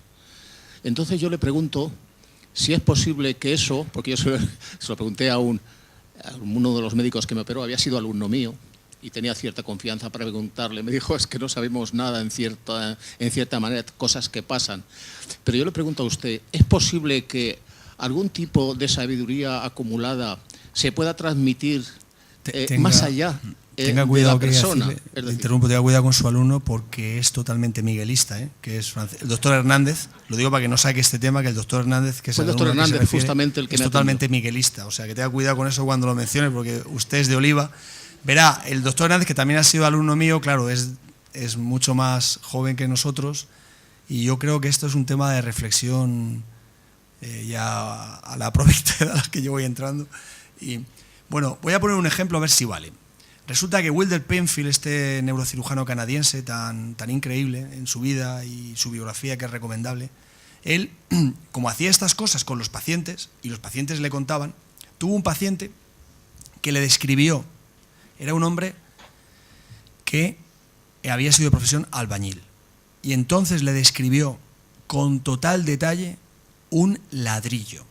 Le dijo dónde estaba el ladrillo, las anfractuosidades que tenía, en qué situación, tal cual. Y claro, lo más increíble del asunto es que Penfield dijo, pero bueno, ¿ese ladrillo tenía algo particular o porque usted se fija? No, mire, era el ladrillo, pero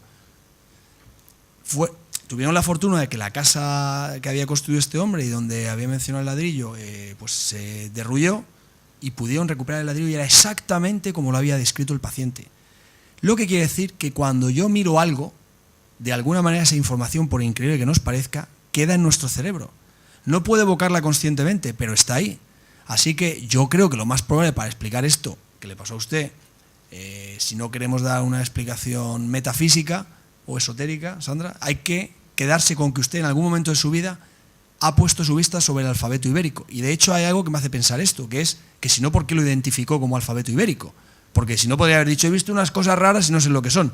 Es probable que usted, aunque no sepa, más que una vez pasó su vista por delante del alfabeto ibérico o por esos otros signos del alfabeto griego que vio ese día, lo tuviera metido en su lóbulo límbico, y en aquel momento en el que, digamos, que las sopas y chispas de su cerebro, los neurotransmisores y las conexiones estaban recomponiéndose, pues llegar a entrar a una zona consciente. Sobre este tema del lenguaje y los signos antiquísimos hay mucha literatura. Por ejemplo, ha habido investigadores que han cometido la crueldad de aislar por completo, me refiero a lo mejor en el siglo XVII y XVIII, de aislar por completo a niños, por completo, de nadie que fuera capaz de hablar, para ver si el lenguaje humano, que es una facultad, como yo he dicho, tan increíblemente humana, podía surgir de generación espontánea y no por imitación. Y lo que también querían ver era, y había mucha polémica casi tan, con perdón de la expresión tonta, sobre si fue Oliva o si fue Miguel, sobre si iban a hablar en arameo o iban a hablar en, no me acuerdo qué otro, en egipcio, ¿no? Porque decían, ¿cuál es el lenguaje primigenio del cerebro humano, ¿no? Y claro, lo que pasa es que los niños no hablaban porque para hablar, aparte de tener la capacidad, tienes que tener el ejemplo, ¿no? Quiero decir con esto que, bueno, yo la explicación a ese fenómeno peculiar que doy es esta, que en algún momento usted pasó la vista sobre el alfabeto ibérico y eso está en su cerebro. Lo más increíble de todo es que en nuestro cerebro está, pues yo estoy echando la vista aquí y probablemente queda grabado cada uno de los rostros y cada uno, y sin embargo yo, discúlpenme, es probable que pasado mañana, si me cruzo con alguno de ustedes, no lo reconozca, pero en mi cerebro está, y a lo mejor tocaré madera, si me recupero de alguna lesión cerebral de alguna manera, pues me aparece, por ejemplo, su cara. Y digo, anda, mira, estoy viendo hoy aquí, ¿esto qué querrá decir? ¿Querrá decir que este señor...? Pues no sé. Ya todas estas interpretaciones son complejas.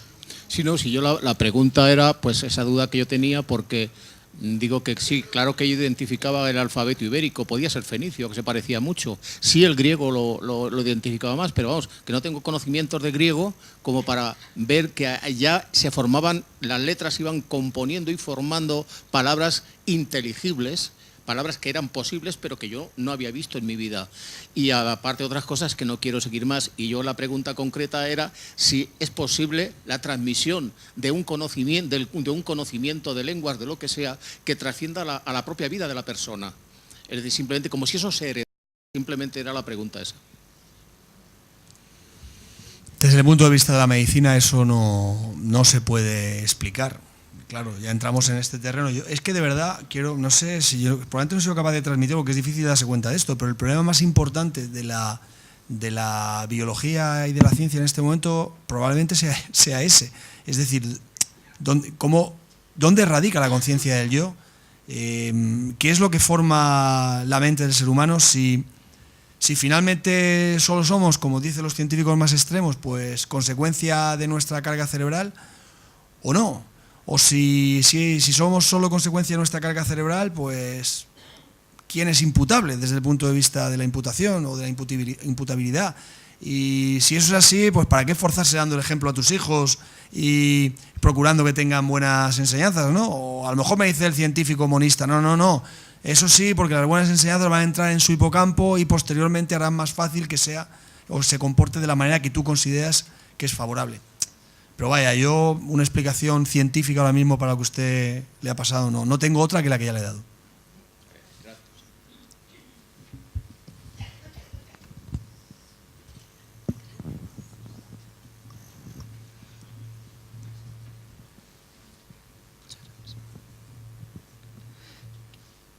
Sí, buenas tardes. Quería felicitarle por su conferencia. Ha sido muy interesante y me ha gustado mucho. Y quería preguntarle, por la enfermedad de Alzheimer, si se vislumbra alguna cura, si a corto plazo, si hay posibilidades de recuperar un cerebro afectado por Alzheimer. La enfermedad de Alzheimer es en realidad una enfermedad de depósito.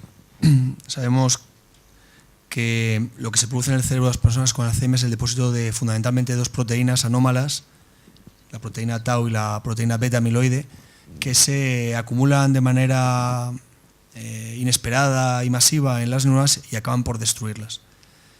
Una vez sabemos que es una enfermedad de depósito, tenemos la esperanza de poder curarla como se curan ahora todas las enfermedades de depósito, que es generando en el laboratorio una inmunoglobulina que la reconozca, la capte, fije el complemento y el sistema celular la destruya.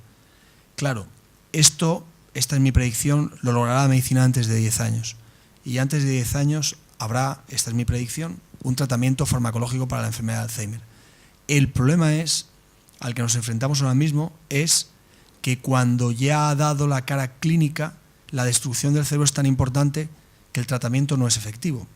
Y por tanto lo que estamos ahora centrados es en el diagnóstico de la enfermedad de Alzheimer prodrómica. Es decir, un poco, por poner este ejemplo, que me perdone el señor Maragall por hacer lo que se hizo con Maragall, que era presidente de la Generalitat, pero le dijeron que tenía Alzheimer. Y hombre, aunque podamos pensar que los catalanes son raritos, si era presidente de la Generalitat, pues tendría sus facultades mentales plenas, ¿no? O al menos suficientes como para ser presidente de un gobierno, aunque este sea autonómico. Quiero decir que el problema ahora mismo es detectar, como se hizo en este señor, la enfermedad antes de que haya tenido manifestación clínica y pararla ahí. Ahora mismo tenemos varias maneras de hacerlo, básicamente son dos. Una es, la más fiable, es midiendo en líquido cefalorraquídeo la cantidad de beta amiloide y la cantidad de proteína tau. Hay unos valores y si está por encima o por debajo de estos valores, podemos decirle a una persona que a lo mejor solo se queja de pérdida de memoria, pues que tiene una enfermedad de Alzheimer prodrómica. No lo hacemos ahora de rutina porque no tenemos todavía un tratamiento aceptado por las agencias reguladoras para ofrecerle. Pero sí que hay ensayos clínicos. Es decir, que por ejemplo aquí en nuestro hospital estamos haciendo un ensayo clínico con una inmunoglobulina contra la beta amiloide. Así que las personas que tienen una enfermedad de Alzheimer prodrómica o que creemos que la tienen, le hacemos los marcadores en líquido y si la tiene y no está todavía muy extendida, le ofrecemos entrar en el ensayo clínico. Hay que pensar también en el problema que va a ser esto para la medicina y para la economía de los países, porque claro, en España hay más de 1 millón de personas con enfermedad de Alzheimer y los tratamientos biológicos, se llaman estas inmunoglobulinas generadas en laboratorio, que se están utilizando para otras enfermedades de depósito y que ustedes tienen en la cabeza, por ejemplo, para la hepatitis C, vienen a costar 1.500, 2.000 euros tratamiento mes. Entonces, claro, para un pensionista que gana 500 euros no se lo puede permitir, y yo creo que el país no se puede permitir darle ese tratamiento a 1 millón de personas. Creo que no se lo puede permitir.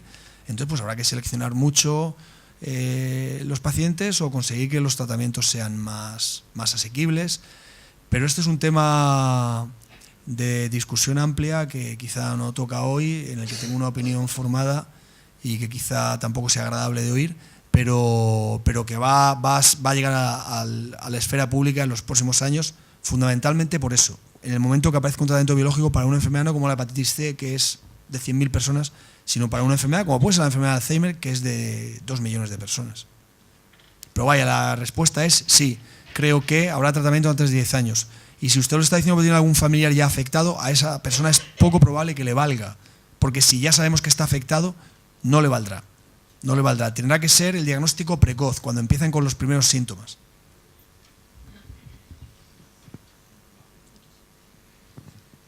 Hola, buenas tardes. Felicitarle como el resto por la conferencia, que ha sido magnífica. Y yo tenía una duda, no sé si en ese terreno se mueve. Tengo un familiar muy cercano afectado por TLP, trastorno límite de la personalidad. Sé que ahora mismo la neurología está investigando sobre ese tema, pero creo que muy por encima. No sé si usted sabe algo al respecto. El trastorno límite, lo que se llama o personalidad borderline, si se refiere a esto, es una enfermedad del espectro de la psiquiatría.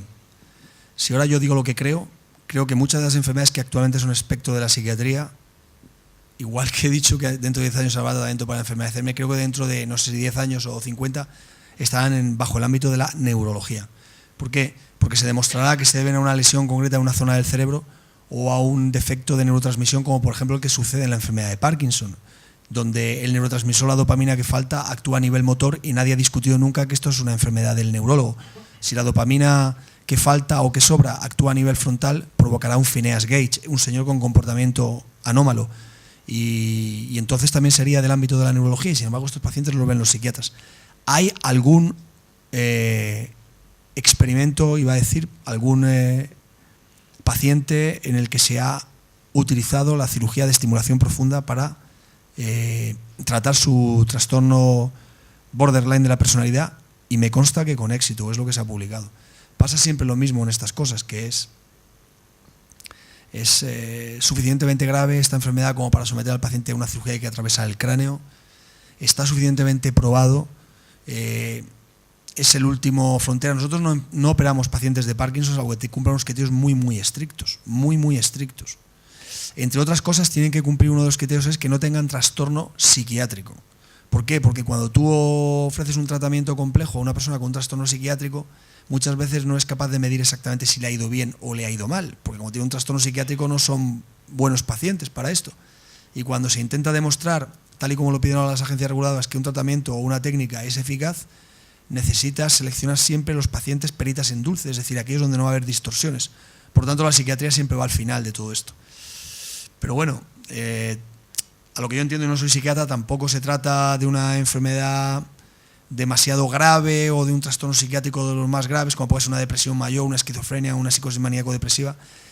Y no digo que no pueda avanzar la cirugía de estimulación cerebral por ahí, pero me da a mí que va a ir por estas otras enfermedades que son más graves y más frecuentes. Hay una última pregunta. Hola, buenas tardes a todos. La verdad es que tu contestación ahora ha venido muy bien a lo que quiero preguntar, porque efectivamente creo que el enfermo de Parkinson, que tiene un daño neuronal, no solamente tiene que verlo un neurólogo, tiene que verlo también un psiquiatra, porque lógicamente doy fe, porque lo vivo en mis propias carnes y lo veo de a diario, que lógicamente no solamente te produce un problema motor, ¿no? Te produce un problema de conducta, de comportamiento, de sentimientos y de conciencia, efectivamente, o de inconsciencia, ¿no? Porque realmente haces cosas que nunca pensabas que podías hacer nunca. Y realmente creo que es un problema bastante, muchas veces mucho peor que el problema motor que te puede ocasionar ese tipo de enfermedad, ¿no? En este caso el Parkinson o cualquier problema neuronal. Gracias. Sí, efectivamente, en la enfermedad de Parkinson están los trastornos no motores, que muchas veces no se tienen en cuenta. Yo creo que ahora, Lola, sí que se tienen más en cuenta y estamos más pendientes de ellos, y que incluyen trastornos sobre todo del ánimo, pero muchos otros que no voy a detallar aquí, y que ponen sobre la mesa el problema de que realmente cuando falla un circuito neurológico están tan interrelacionados y tan integrados, pues que no están aislados, el circuito motor del sensitivo, ni el circuito de la memoria, el circuito de los sentimientos, como he mencionado con el síndrome de Capgras, y por tanto, efectivamente, al final, pues nuestro cerebro es un conglomerado muy complejo. Ya digo, es como enfrentarse a voy a explorar, los españoles exploraron América, ¿no? Desde el norte hasta el sur, y fue una obra heroica, épica, increíble, pero bueno, tenía un límite geográfico, bien que amplio, pero un límite geográfico. Pero claro, explorar el cerebro, si lo vemos de esa manera, como una galaxia de 100.000 millones, pues es complejo, ¿no? Así que creo que estamos simplemente empezando. Bien, pues bueno, no hay tiempo para más, pero bueno, un minutito, una pregunta y respuesta muy rápida, por favor. Bueno, ante todo darle, ya se lo di en su momento, las gracias por haber creado la unidad del ictus. Yo tengo un padre que lleva ya como 5 o 6 ictus, está con una ceguera cortical, tiene el síndrome de Antón, como vosotros ya sabéis, tanto el doctor Hernández, el doctor Ayo, que esta mañana precisamente estaba allí, porque ya no lo llevamos a él. Y realmente lo que me gustaría reivindicar es la enfermedad de las personas que tienen los ictus, porque te encuentras que tanto en los hospitales como en las residencias, en este caso mi padre ya está en una residencia porque era imposible ya tenerlo en casa, porque era el síndrome de Antón, por si alguien no lo sabe, es una persona que está ciega completamente, pero cree que ve, o sea, imaginaros. Aparte, tiene afasia mixta, o sea, está deteriorado completamente en estos momentos. Pero, sin embargo, creo que es el gran desconocido el ictus, o sea, es el gran desconocido. Tenemos lo que es, como acaban de comentar, Parkinson, que la gente lo conoce, sabe cómo actuar con ellos, lo que es el Alzheimer, sabe cómo actuar con ellos, pero, sin embargo, el enfermo de ictus te encuentras que no se sabe cómo actuar con ellos a nivel residencial y a nivel de hospital. Pero eso es así porque la enfermedad de Parkinson tiene una manera estereotipada de presentarse. Claro. Todos los pacientes tienen bradicinesia, rigidez y casi todos temblor. La enfermedad de Alzheimer tiene una progresión que se llama de Braak, en la que primero se altera el circuito motor y luego empiezan a aparecer trastorno disejecutivo, en fin, que podemos saber cuál. Y el ictus depende absolutamente de qué zona del cerebro haya resultado lesionada. Pero en el caso de mi padre es que está afectado, o sea, es como si fuera o sea, es que lo tiene ya todo. O sea, es como si fuera ya un Alzheimer, o sea, es que es todo.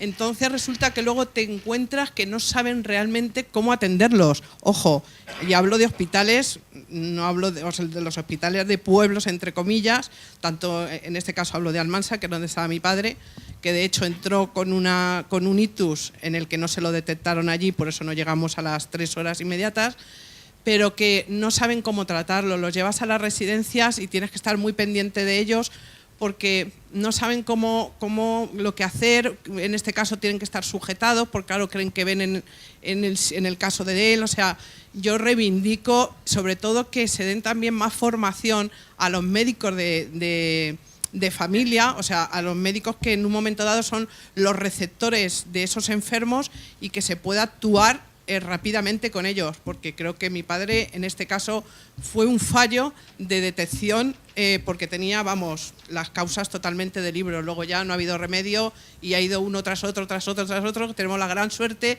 de que la conducta en él es súper cariñoso, que quizá a lo mejor no hay mal que por bien no venga, pero que es una gran pena que sea tan desconocido. Yo le aseguro a usted que aquí hacemos todo lo posible y más allá para fomentar el conocimiento del ictus entre la población y también entre nuestros compañeros médicos.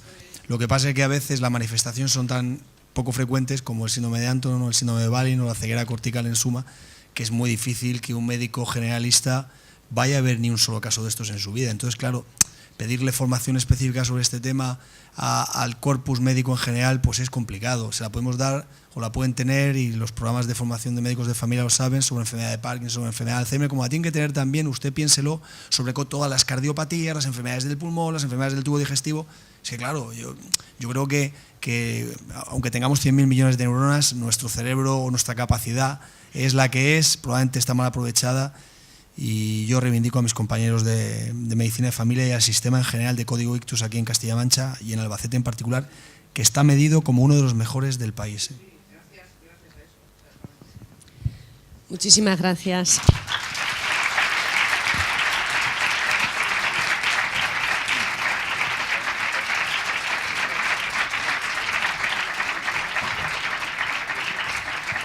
Bueno, como saben también quienes acuden y son un público fiel a estas conferencias de los lunes, siempre desde Aluex se entrega un pequeño obsequio al conferenciante.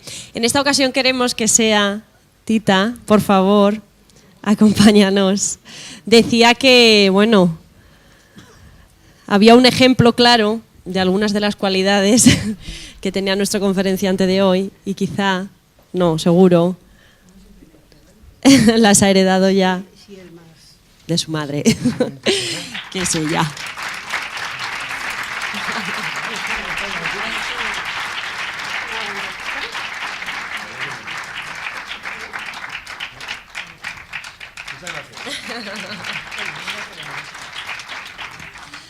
No lo habéis abierto para que lo ponga. Otra foto, ponte, que salga bien. Sí, sí, sí. Claro. Espera, sácalo. Está emocionada. Claro que sí.